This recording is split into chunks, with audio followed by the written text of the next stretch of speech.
আতিক মিয়ার যে স্টেটমেন্ট আমার দিয়ে আসছে ইনশাল্লাহ, এটা আমাদের বলার বাহিরে। আমি ওনার সন্তুষ্ট দুঃখিত নয়। আমার বয়সে অনেক কষ্ট করছি এই বেতন নিয়ে। আসসালামু আলাইকুম। আমার জন্মস্থান হয়েছে আপনারা ওই মৌলভীবাজার ডিস্ট্রিক্ট শ্রীমঙ্গল থানা, পশ্চিম লেয়ারকুল আমাদের বাড়ি।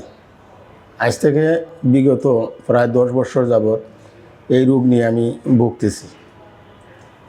প্রায় কখনো আপনার কোমরে, কখনো হাঁটুতে, কখনো আপনার পায়ের গোড়ালিতে যায় জ্বালা যন্ত্রণা, নিচ থেকে আপনার উপর দিকে আসতো।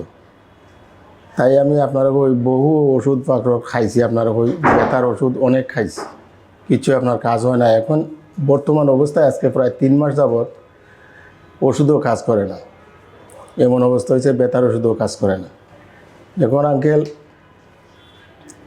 আজকে প্রায় 3 মাস যাবৎ মসজিদে আমি যাই, নমাজ পড়তে যাই, আপনারা মসজিদে আজান দিতাম, কিন্তু আজানও দিতে পারি না।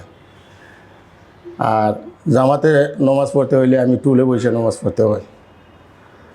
আল্লাহর হুকুম, আমি আপনাদের এখানে ওই মোবাইলে আপনাদের ঠিকানা নিয়ে আমি ফোনে কথা বলছি, কথা বলার পর আমি সিরিয়াল নিয়েছি, সিরিয়াল নিয়ে আপনার এখানে আসছি। আসার পরে আমি 21 দিন আপনার আউটডোরে স্টেটমেন্ট নিয়েছিলাম। এরপরে আপনার ডাক্তারের সাথে কথা বলে দেখলাম যে আমার কমতেছে না, মোটামুটি কিছু কমছে, কিছু না, এরকম। এরপরে আমি আপনার 10 দিনের জন্য আপনার ইনডোরে ভর্তি হই।